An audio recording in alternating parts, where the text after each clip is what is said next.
Nothing. I'm an open book. Yeah, like all I can say is like the qualification. It's the team will be selected July 2nd. So as of now, I'm not confirmed for the team, but hopefully that will be released soon. And yeah, that's basically it. Okay, so we'll call you Olympic hopeful. Olympic Yeah. hopeful. Nice. And you know what? I'll probably leave all this in anyway because it's just fine. And welcome to the OFX podcast. I'm Dave Claxton. Along with me is our own little pocket rocket, Bethany McChesney. And yes, since we just established this, Olympic hopeful, Julianne Staehli. Did I do it? Did I get it? Or did I forget already? It's perfect.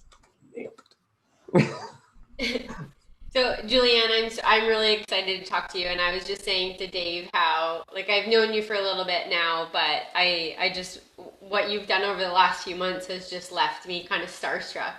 I've just been so excited to watch what you've done on the track. So for people that don't know you, because our podcast it's a lot of obstacle course racing, hybrid racing, but we bring in a lot of other things that Canadians are doing in the CrossFit world, track world. So we really wanted to introduce our podcast listeners to you, just because of you're an Olympic hopeful, and then what you've done also over the last few months is just very, very exciting.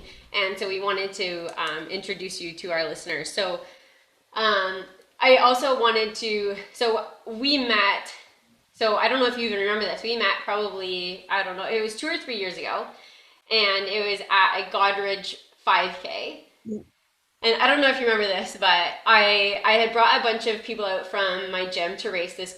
Like Godridge is a very, very small town. Like I talk Strathroy, a small town, but Godridge is even smaller. And I was like, I wanted to run a certain time, and I recognized you from just the track and field world. And I was like, I don't know what time she's gonna run, but maybe we can work together. And so I went up to you and I was like, hey, Julie, what time are you gonna run? And you were like, it's Julianne. I'm like, okay.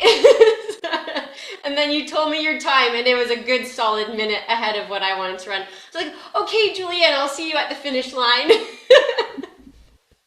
And it's funny because, so my name is also a name that people often shorten, but I like to be known as Bethany and not always Beth. So I was like, yeah, no, I get her. And, but yeah, so you ended up finishing obviously about a minute ahead of me, but that was when we first like officially met, but then we've seen each other a bunch of times ever since.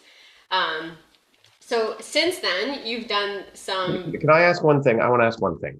And I think I want to apologize on your guys' behalf because the people of Godrich, like you said, it's a small town, and I'm not, I don't live there or anything, but I'm very familiar with it. And normally we would go to our local 5Ks to like maybe get a podium or something. And for you two to show up at like the local Godrich 5K is really just mean. Like that's uncalled for. Why would you do that? Well, Julianne, did you win overall? Yeah, I can't remember exactly what year, but the run around the square, it's just a fun race because usually it falls on Mother's Day weekend. So it's always like something like my mom and I would like to, like do. And she sometimes did the 10, or now they have a half as well. But I always find those small town races are actually the most special because it's people that and especially when there's like, a small town community, it's just half an hour from where I live in Lucknow. So but no, it's fun. And just running into people like we would have met through that. But yeah, it's always, kind of special to do those. Yeah. So Julianne probably won it overall in like 16 high.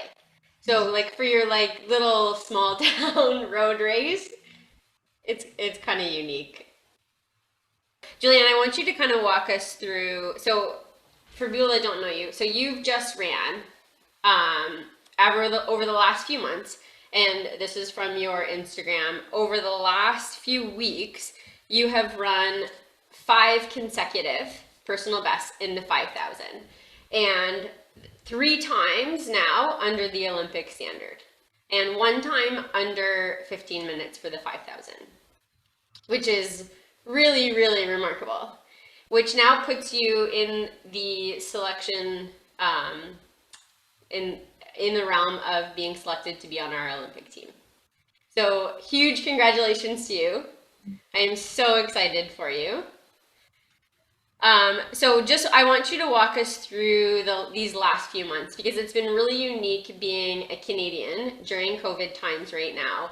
And everything has been shut down here. And I know you're a student and you kind of had to make these decisions based on your goals to qualify for the Olympics and what you had to do. So I know you had to go south and find some races where you could run standard. So I want you to just kind of walk us through these last few months and your decision making and what you had to do to run those times. Yeah. So essentially, I guess to paint kind of the whole picture, but our qualification period opened back up December 1st. So as of December 2020, you're eligible to qualify to run a qualifying time for the games this summer. So kind of all of last year was sort of this holding pattern of, maintaining fitness and doing workouts and staying motivated and, not getting injured and with little race opportunity as well. It was kind of a in between of not knowing where you are just fitness wise, but just trying to kind of get ready for when the next opportunity comes. So I basically used the winter just to prepare because I knew that there was going to be some fast opportunities at the beginning of the springtime, kind of February, March. So I guess leading into the winter, my first race was the New Balance Indoor Grand Prix in New York. So that was kind of the opening of my indoor season, where I ran the 2 mile, which was at 9:22. So it ended up being a national record, which is not like an official kind of record that we keep, but just because it's an off distance. But anyways, I ended up going down and I did a couple races there. So I did my first 5K in kind of a year and a half at that point, and I ran 15:32. So still a ways off the Olympic standard, 15:10. But I was just so confident that I was able to do it. I just needed the right opportunities and the right conditions and race and people. So essentially, yeah, from February, then I came back home in March, did kind of a training block, and got ready again for another trip in May of last month, where I basically planned kind of 3 consecutive 5Ks and tried to make the most of that whole trip. So starting in Kansas City and then heading out to California. And basically, I was just able to kind of chop down the time, and I didn't plan it that way to run a PB kind of in each consecutive race. But I think once you get that experience and running 12 and a half laps, it starts to click, I think. And by the time I ran last weekend in Portland, you kind of, at that point I had already run the qualifying time. So it was just sort of like you run for broke at that point and see what's possible. So going under 15 was really special. And I knew that I could run under the Olympic standard. I wasn't sure about under 15:10. So that was pretty awesome. Yeah. So when did you know? And I'm just curious, when were you what gave you that moment where you were so confident that you were going to make that time? I think like a lot of it comes from the preparation that you do. So I mean, depending on, the type of training and that sort of thing, but for us it's a lot of track work. So you do your workouts at race pace. So for me, it's 72-second 400. So I was able to hold that pace for, kilometer repeats. And luckily I had a couple friends as well at the track that would just help pace me in those sessions. But you do get that confidence from the work you put in. So after week of this build and you see what you can do in workouts, usually that will translate to a race. So at that point, then it's just sort of a mindset. Once your fitness is at a certain point, then the only thing that's going to change on race day is whether or not you think that's possible, because you can't lose or gain fitness in the span of a week, really. But you can certainly think that it's, you're not ready, or the competition is too overwhelming. And so it's definitely like a whole mental and physical kind of I guess combination that needs to come together in order to perform at that level, I guess. But it really starts with the work that you put in. I think that's what gives you the confidence and then allows you to kind of believe that you're capable of something. I'm curious because, like, I mean, obviously, you're not running your first few 5Ks. You're not just learning here. What, I mean, it's a startling improvement. What kind of difference over that training block did you like? What was the difference? How did you manage to bump yourself up that level? Like that's a big jump. Because I mean, like slow guy like me to shave 30 seconds off of 5K. Well, that's fine. That happens there, every other time because I was just so slow to begin with. For you to shave that kind of time off that quickly, you must like. Did you change something in the training program? Was there something that clicked? So I'm just curious how that happened. Um, it is like it's boring to say, but it is a lot of just consistent work over time. I think it like a lot of people are like, well, what happened in the last 3 months? But it's been since my time at Queen's. So I ran for 5 years at Queen's University from 2012 to 2016. And I have the same coach. So it's just been this sort of like refining process of like figuring out what works, what doesn't, modifying, making small improvements. And for me, we've kind of figured out that I benefit a lot more off quality than quantity of work. So when you're talking about specific training for 5,000, usually I'm hitting around like 120 to 130 kilometers a week, and then, 2 workout sessions on the track. And depending on how, you respond to that. But for me, doing less mileage and just better intensity kind of track work has worked really well. And then I would say the third piece really is the strength training. So over the last since 2019 in the fall, I've like consistently 3 times a week, unless I'm racing, I do strength work in the gym. And it's obviously nothing close to, what the CrossFit kind of workout session would look like, just because the priority is running and it's just supplementary to that. But I would say that I've like exponentially improved in terms of just what I can lift in the weight room. So then and I think that's really important for people to see too, because I think people get so impatient with progress and they don't see that, you've been doing this now for a decade, and it's consistency over time, over an extended period of time. And to see those improvements, like your fitness can't dramatically change over 3 months to drop 40 seconds in the 5,000, but it's getting into the right place at the right time, hanging on to the right girls who are pacing it properly. And that's really, so that fitness was there.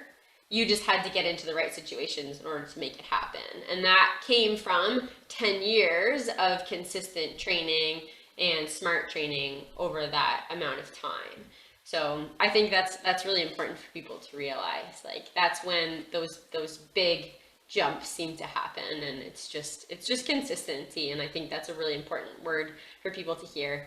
And then, like you said, with weight training, and this is something where I find a lot of distance runners kind of struggle with this too, is you have to get into the gym and you have to work out your weaknesses, because running can be such a, you work certain muscles over and over again where you have to balance things out in the weight room. And it doesn't mean going hard, but it has to do with just balancing things out. So then I'm really curious, because you raced a lot of races, obviously maxing it out to run personal bests for so many consecutive weeks. What did you do then in your recovery periods between those weekends in order to keep coming back and performing at such a high level? Yeah, that's a good question. It is pretty hard to, and especially when your race plan is changing. So I had 3 races lined up, but running in Portland wasn't originally part of my plan going down. So it ends up being this sort of like week to week, like reshifting in terms of, workouts and stuff. But usually leading up to a race, I usually just do 1 session on the track. So if the race is Saturday, usually on Tuesday, and then going in, usually I taper like 50 minutes, 40, 30, kind of in the days leading. And then if you have like a treatment or something like that, and usually with strength training as well, I'll spread a week over 2 weeks. So if it's like, usually I have 3 sessions, so I'll just make sure I stagger it so that I always lift on my workout days as well, just in terms of recovery. So usually any hard effort day is going to be hard, and then my easy days are just meant to be more recovery. So but it is tough, especially when you have to be adaptable and flexible. And with travel as well, I have to be a little bit more I guess, aware, but you can't always have the right facility and access to, a gym, or whether it be a track or whatever. So you have to be kind of modifying. Do you think being down south is, do you think that helped in your training? Yeah, definitely. Yeah. For the month of May, just having warm weather, and then I was at altitude as well in New Mexico. So you get the benefits of just not, trudging around in the snow for that time period. But yeah, for sure. Okay, so I'm curious too how you've worked this out. So you've been enrolled in Teachers College, and it was a 2-year program. So how have you worked out your schooling with this, with your training camp situations and going south in between all of this? So were you able to finish Teachers College, or did you put that on the back burner for now? No, I was able to I was able to get it all in. Fortunately, with COVID, it was sort of a blessing in disguise because everything's virtual. So our classes were all online. So for the majority of February, we just had online classes, and then our practicums as well, I was able to do it virtually. So it ended up being flexible with training and racing. But yeah, in a normal year, I don't think that that would be the same situation. So I really just tried to capitalize on, that time that I had, and then being able to not be physically in the classroom. Yeah, that's cool. So COVID kind of worked out for you. That's good. It kind of seems like that's going around a bit. Like, not that COVID's going around a bit. I mean, obviously, but like a lot of people, you're seeing some people really drop off in their training and really have nosedives because of the situation, and then other people are seeming to capitalize on the situation. Maybe they're getting more rest, maybe they're getting more focus, maybe they haven't had to work or whatever the case may be, and are just, like we say, I mean, times seem to be improving around, and it would have seemed like an odd time for it to happen, but here we are, right? Like, that's crazy. I actually had a question.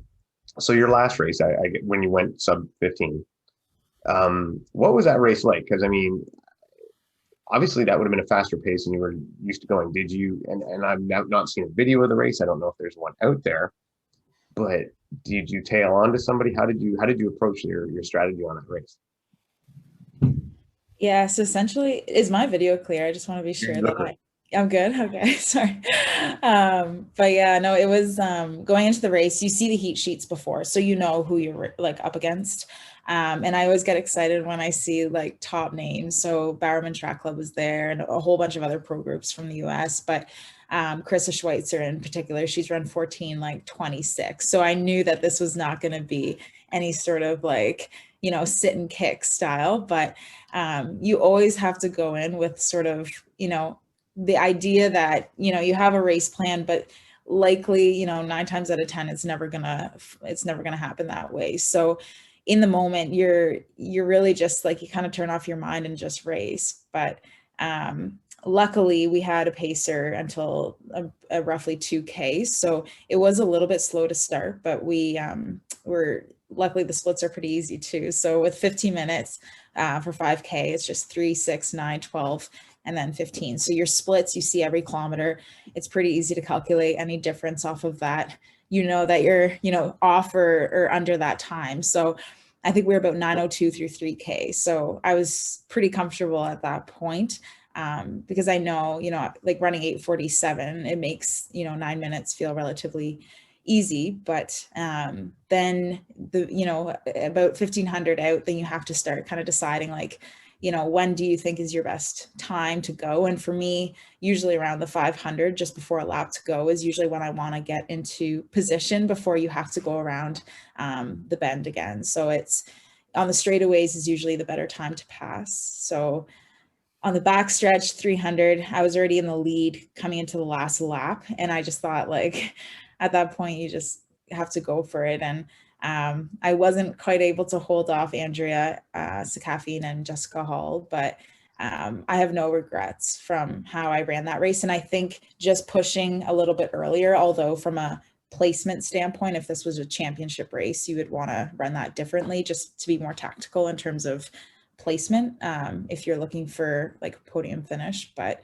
from time-based standard to run under 15, you have to take those sort of risks, because if you sit too long, it's likely, I mean, it's a matter of seconds, but you can lose that pretty quick. So, a close in like a 65 or something like that. So it was a fast finish. How did you feel at the end of that? Like, were you aware immediately that you had been sub 15? Yeah, usually you just take a minute to kind of cross the line, and then usually I just sit down as fast as I can, because you're pretty exhausted. But um the clocks, like they have great, like there's clocks everywhere, and they have like the screens up and stuff, so you see the names like shuffling through, and I kind of look over and I knew like, okay, I knew that this was going to be quick, but it could be, 15:01 or 14:59, you don't know. And when I saw 14:57, I was like, I did it. Like, this is, yeah, it was really special. You can So tell for you people feel that don't know, smart. Andrea Sakafian is also a Canadian. Mhm. That's great. So yeah, so we now have 4 Canadian women under 15 minutes. So So that being the case, and when we addressed you as an Olympic hopeful, so there's 4 Canadian women under 15 minutes. How many go to the Olympics? 3. That's harsh. I had a small chat with Bethany, and I talked about this, and I'm like, just send them all. Like, anyone who makes it, just send everybody. Because it seems like in the States they send 4 billion people to the Olympics. I think we should, be able to send one or two more, because it's only reasonable. Yeah. that's totally the Canadian way. Just send them all. It's just Anybody who tries really hard should get to go. Yeah. yeah. Well, I think we'll come back to the Olympic thing and like your future plans leading up to that. But I really I'm curious about your time in university and your varsity track career, because I find coming from the varsity track world where almost none of the girls that I ran with continued on with track. So I find your university life can kind of make or break you with where you go with your future in running and track. And I do believe the coaches in that environment really, they either develop people, athletes who are geared towards long-term development, or they just kind of want to run you out for the 4 years that they have you, and they don't really care what happens after. And I've seen all sides of the university track world, and so I'm just really curious then your time at Queen's University, how it was for you, because obviously you've gone on to succeed, and some of your teammates have also gone on to succeed post collegiately. So I just want you to speak a little bit about your university track years. Yeah, definitely. The developmental piece is huge. And I think a lot of credit is to the coach in terms of how they, see recruits coming in and how they manage their, where they're currently at, and meeting them at that level. I think a lot of the times there's this kind of misconception that everyone going to university wants to pursue, um, professional sport afterwards, and that's not necessarily the case. I think it's more of a holistic development where you're looking at, the academic piece with athletics, and then just kind of developing young kind of 20-year-olds. It's a really interesting time period, because you everyone's between 18 to 22, 23, unless you have, postgraduate students. So it's sort of this in between where, they're mature in terms of like development, but also just experience in the sport. Depending on whether or not they ran in high school, they might be relatively new to the sport, depending on their levels. So luckily, I think at Queens, it was just sort of the right level of challenge. So I guess like the zone of proximal development, but like you do have, you need that amount of kind of support and training and everything. And I think over those 4 years, it seems like a short amount of time, but you can accomplish a lot. And luckily, so there's, cross country in the fall and indoor track in the winter, or in the summer, winter time, sorry. And then come summer, usually it's outdoor track season. So the only thing that's hard is being able to run year round. And I think a lot of athletes might get into the trouble where, if they're not just focused on one season, it's hard to peak for all three. So that would be one thing, is I, usually would back off one of those seasons at some point, just to make sure that come cross country that I would be ready to go. Um, and then in terms of, yeah, just like sticking with it throughout, I think a lot of it's motivation. Like the athlete need to want to be, competing and involved. And because running's so unique, it's individual. It's a little bit different than your team sports where it might be a little bit easier to, be motivated to get out for practices and stuff. And, we do quite a bit of running on our own. Although, there's a couple workouts a week and that sort of thing. So, but I would say a lot of it's up to the coach and how they manage that team, and just knowing their athletes and kind of their own personal goals as well. Luckily in Canada, we don't have that same, I think, pressure just because it's not fully funded and the coaches don't have that same kind of expectation in terms of performance at a national championship. So that then is, you feel that from an athlete standpoint is, are they making the best decision for me as a person, or is it just completely from a performance standpoint? So that dictates how they approach in terms of training and all that sort of things. So luckily, yeah, it was just a good situation, good environment. And then just, I'm still with my coach. It's almost 10 years post university. So I guess clearly it's been working. But yeah, university, I think, is the most special time to be kind of a student athlete. And I think it can be really good if it's done in the right way. Is it common? Like, I mean, you just said 10 years post, collegiate. Is it common to be like increasing? So at that point, like, would you be in the common range of what you would consider a peak? Would you be hitting your peak or something like that? Like, I hear guys talk about all the time. Oh, back in my college days, I ran, this, I ran that, and now I can't touch that. Whereas you're still climbing. Is that a common occurrence or?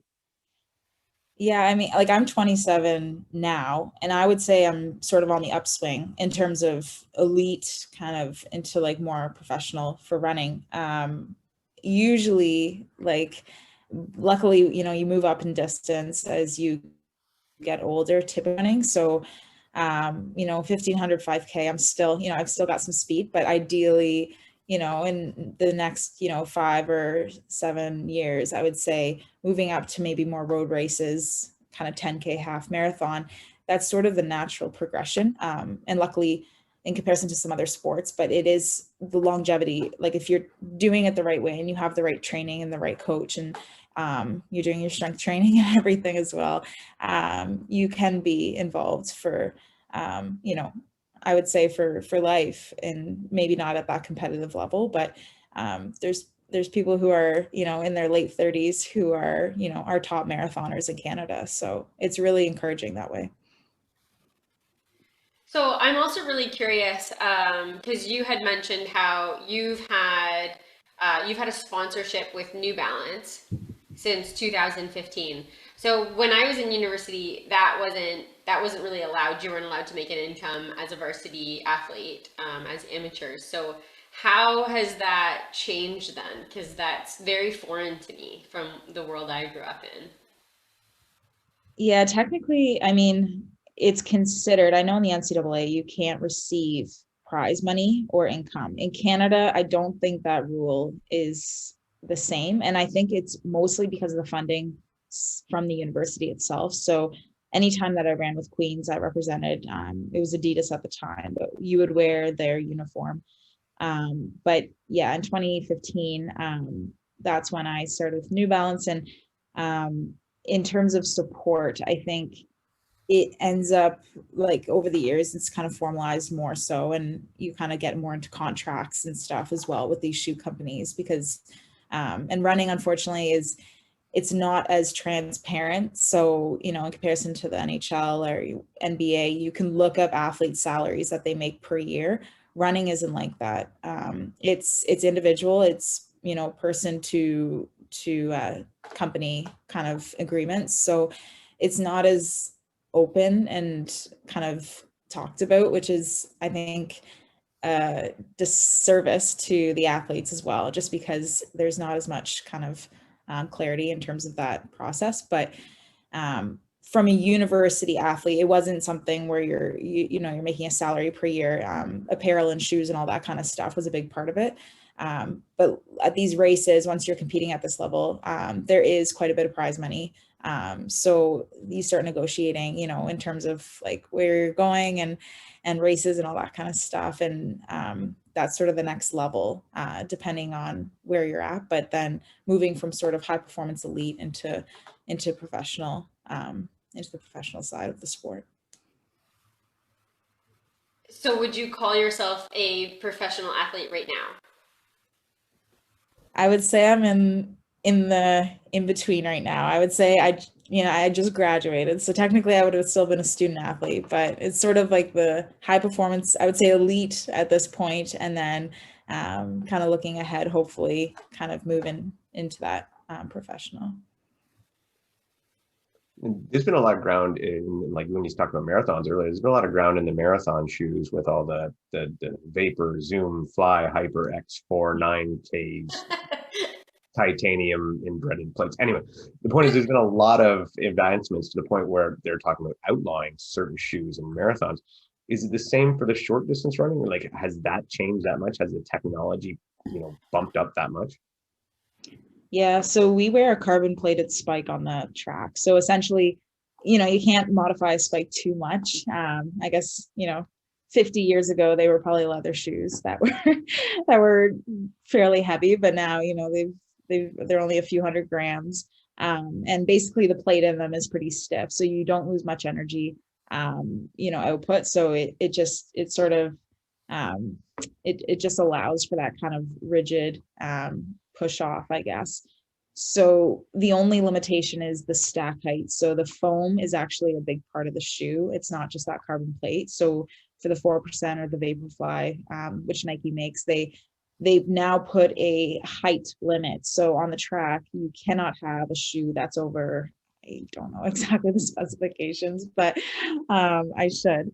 But our spikes are relatively minimalist anyway. But on the road, it is a big topic because that amount of foam, they found that it's substantially improving times. And what shoe did you run your sub 15 in? So it actually just got released, but it's the New Balance MDX. It's yeah, Write it down. Write that down, Dave. MDX. Excellent. MDX, yeah. There we It's go. the newest plated spike, and it's awesome. Yeah, I mean anything up to I would say 10K on the track you'd be able to do in that shoe. But it is, you notice over time too, it's nice to be able to get into trainers and just when you have the right footwear, and even in the gym too, just switching it up with different drops in the shoe and stuff. It's good to stress your body in different ways, because if you're always, if you're doing workouts and in spikes and that sort of thing, it can be a bit much. So that's interesting to me because I wear the same type of shoes all the time. Okay. And there's I actually wear zero drop shoes, but I don't care about the drops. I never really got into that. It's just they're comfortable for me, so that's why I wear them. Yeah. But I've never really understood that, going to changes in the drops and that being a good thing. I would have thought that was the other way around. I would have thought that was counterproductive, but this is why I'm slow. And you trade in flip flops in the gym, really, so it's not even a conversation. Those are my workout flip flops. They're good. I have them right now. I don't know what you CrossFit people wear in the gym, but I'm assuming you probably have some footwear of sort. Yeah. Oh, Different, yeah, totally different. Julianne, I want you to talk a little bit about the mental health piece of distance running, because so in the OCR world, especially over the last year, we have found a lot of women are coming out and just being a lot more vocal about their mental health struggles with specifically eating disorders, but also with that high performance piece and balancing the need to perform with the keeping the love in the sport. And so I'm just curious then how you balance that right now, especially with the pressure of coming into Olympic qualifying year and still keeping the enjoyment of why you started the sport in the first place. So how do you balance all of that with the mental health piece? Yeah, that's a lot. There's a lot to talk about there. I mean, it could be a whole podcast on its own, I'm sure, but the mental aspect of sport is, I think, really underestimated. It's a huge factor in terms of performance, and I think even just taking performance out, just your overall well-being. My coach, like one of the first things he said to me is like, you need to be happy, healthy, and then happy, and then running fast. So in that order, I think no matter what you're doing, you need to always prioritize your overall well-being, because if you're not doing well, and it's not just injuries, it's any sort of state of well-being, I think you have to make sure you're looking after yourself, and then the performance is kind of the last piece. So I think from a competitive standpoint, I think the more times that you compete and you do it, it becomes more routine, and I think you start to develop these sort of habits, or just there's comfort in doing things over and over. And I think I have this sort of routine of, you get to the track and you feel things out and you do your warm up, and you're kind of focused, and you're eating certain things, and you sleep regularly, and then you have your familiar training, warm up drills, all that kind of stuff. So anything that I do over and over, it sort of just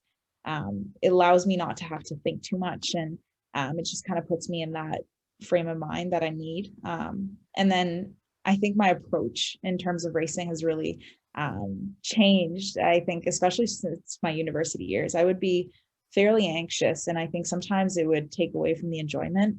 I think we forget that sometimes, the the pressure should never outweigh kind of the pleasure of doing the sport. I think, we're out there to enjoy something, so it should never feel like it's overwhelming in terms of that the performance aspects. So I try to reframe that into more just being excited. So when I'm stepping on the line, you're nervous, and but it's a positive energy. It's not a negative sort of like where it deters you from wanting to do it. It's the adrenaline and all the kind of emotions, but it makes me excited to be out there, and I feel fortunate, and especially now, to have the opportunities to be able to race.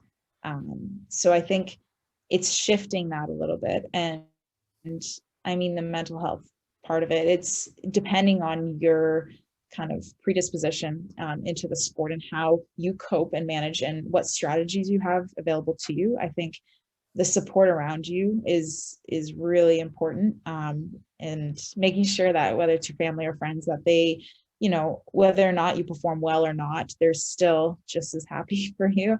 And then for me, I work with sports psychologists as well, so that has been like a big part of just in the last 4 or 5 months, I had reached out, and it was someone that I knew actually from Queen's University as well. So those relationships are huge. And I think at this level, you do need to make sure you have, I wouldn't say it has to be a qualified, professional, but I think if you know someone who has experience and can relate to what you're trying to do, it is really helpful. That seems to have become commonplace now, almost as much as the technology and the equipment is going up. The technology in the sports psychology, like technology, the advancements in sports psychology, I hear it all the time from everything from like yourself in the track to NHL athletes to everything, all having individual sports psychologists. I mean, it seems to be paying off. Like, what made you decide to go that route? What made you decide to gravitate there? Yeah, so it was I think before I had already spoke with a couple people.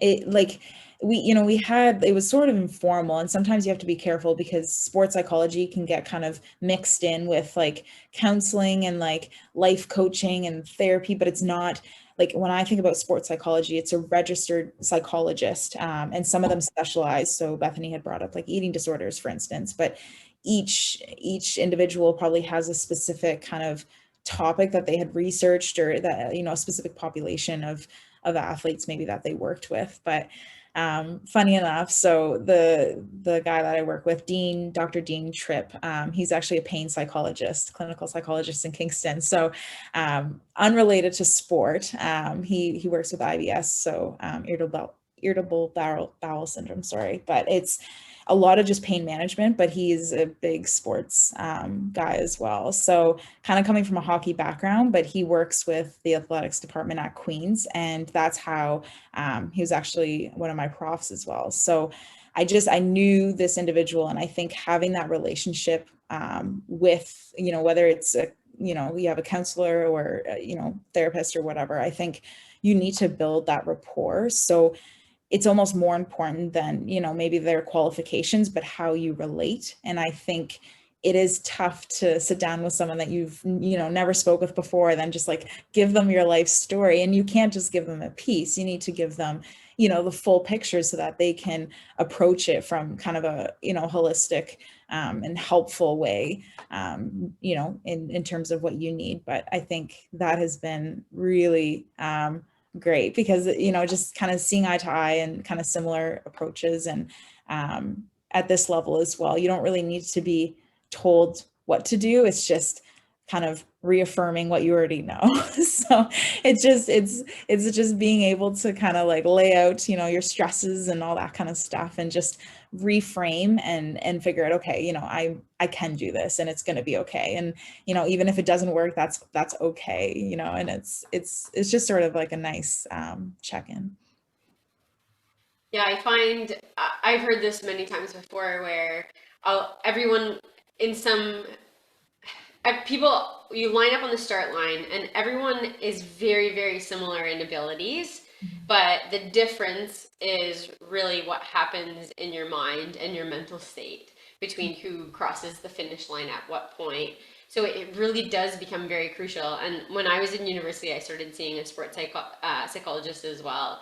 And it made such a dramatic difference in my performance as well, because I think that self-belief, because like you were saying, in that last 500 meters of the race, it really comes down to what's going on in your mind and your self-belief. Like, do you believe you can go with those girls or not? And I think a lot of people in that level of performance too, like, you can handle the pain, you can handle the suffering, but it's really what's going on in your mind at that time as to what ultimately ends up being your end performance. So I think it's, and I think too, like this, the word stigma is thrown around a lot too, but the stigma of like seeing someone to actually help you with your mental state when it comes to performance. Like, I think it's just another part of the game. And if you really want to be performing at that level, it's just something else you kind of have to check in with.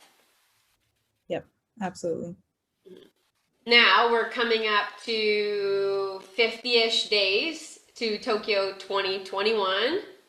And so where do we go from here, Julianne? So you're sitting in the top four position to go to be named to our team. So are you planning to race at our national championship? Because we know now it's not necessary that you do to qualify. So what's your game plan from here? Yeah, so essentially, kind of in the next 3 weeks of June, but the trials are happening at the end of June, so the 24th to the 27th. And as of now, there's no one in the 5,000 meters. So I can assume that our governing sport body, Athletics Canada, is going to select based on performances from this season. So the qualification period ends on the 28th, the day 28th or 29th after nationals. So up until then, people will have an opportunity to try and run that standard.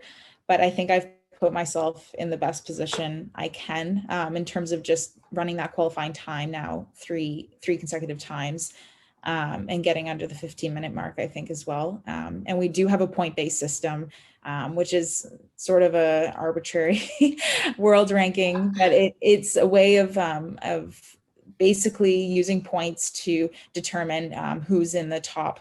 The cutoff is 45 for the women's 5,000 meters. So you can look at your world ranking as well, and our Athletics Canada will, I think, take that into consideration. But for me, in the next couple of weeks, my plan is to actually race the 1,500 at nationals. So just to be able to develop a little bit more speed.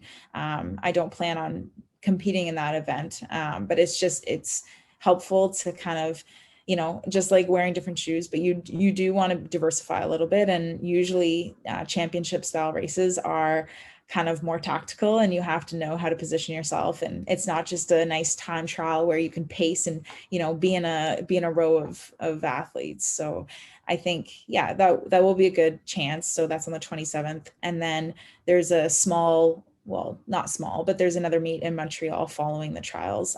So I'm potentially thinking of doing a 3,000 there, but that's really just for me in terms of kind of in my builds, because I'm looking towards the end of July for the games. So the official selection is July 2nd when they announce the team.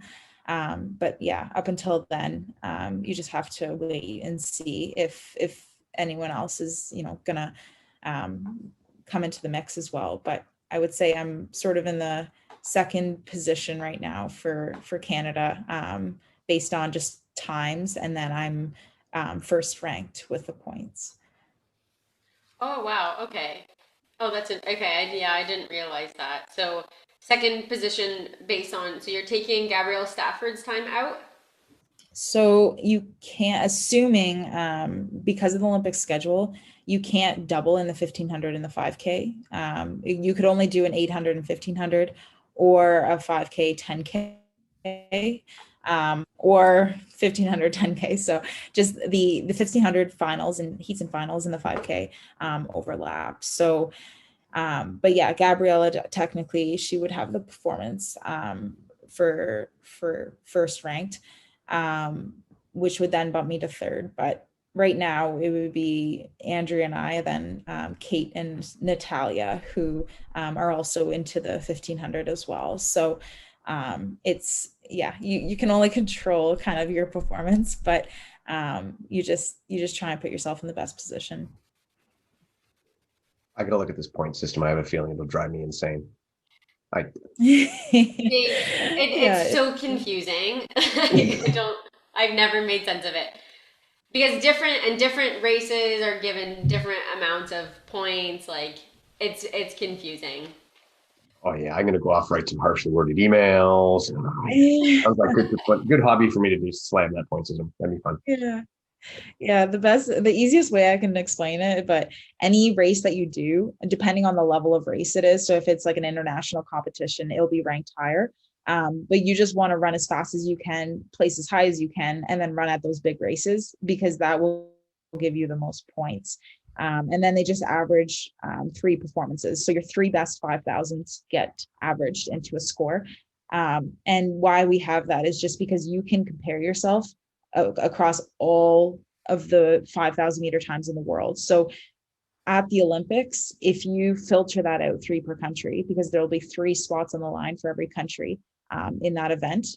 So then we take the top 45, and that's essentially who you're going to be racing, given that you make it. So in a perfect world, why we have the 15:10 as our Olympic standard is because based on previous times, that's what it took to make the Olympic, the 5,000 meters. So you can be fairly confident that running under that standard, you're going to be in that mix. But it is interesting to see, and a lot of women, it's really close between times, because everyone's sort of right at that 15 minutes in other countries as well. So but you get to know the names, and going down to the US as well. It's just good exposure. Does that help clarify it, Dave? I think so. I got to clear it up. The point is that yeah. Just keep getting points. I Yeah. obviously know. I think what it goes as is just to not only do you want the fastest times, you want people who are consistently going to turn it out. You don't want a one-hit wonder going there and then crashing and burning, right? That's kind of the process why they're after that. Mm. And the races you get into are also very important to that ranking. Yeah. So that's why an athlete might travel to races in Europe versus racing in Canada, because your point system is more important if you're going to travel like over the ocean. Exactly. Yep. So you didn't get a lot of points for the Godrich 5K. That's what you're trying to say. Unfortunately, that was a very unofficial, but it is always one of my favorite races. Yeah. Yeah. So the mix you get into is very important. Yeah, for sure. Dave, do you have any more questions? I don't. I just want to say, like congratulations, so impressive. I mean, from definitely a neophyte person when it comes to understanding track. I mean, just to stand back and hear those times is utterly amazing. I mean, I run with other people in OCR and different events, and people that I see that I'm like, that's fast, and then I see, no, it's not. That's fast. So I mean, just congratulations. I really hope I get to see you on TV, and we'll definitely be waving flags for sure. I appreciate it. No, it means a lot. Yeah, thanks so much, Julianne, for coming and joining us. I've just been glued to my to the screen watching you perform over the last few months. I'm just so inspired by what you've done. So I really hope again that you're named to our Olympic team and we can watch you in Tokyo 2021. Oh, no, thanks so much. It's been fun being on and just getting kind of into different podcasts and stuff too. You don't always, it's usually running specific, but it's fun to just kind of, yeah, branch out too. And then in an Olympic year, we get you on the OCR course. Show you some monkey bars, some sandbags and such. Yeah, absolutely. Yeah, you can come train with me. We'll have some fun. That sounds good. I'm in. All right. Beth, you want to wind it out? Yeah, so anyways, thanks so much, Julianne, for joining us. Keep crushing it on the track, and thank you for giving us such amazing things to talk about.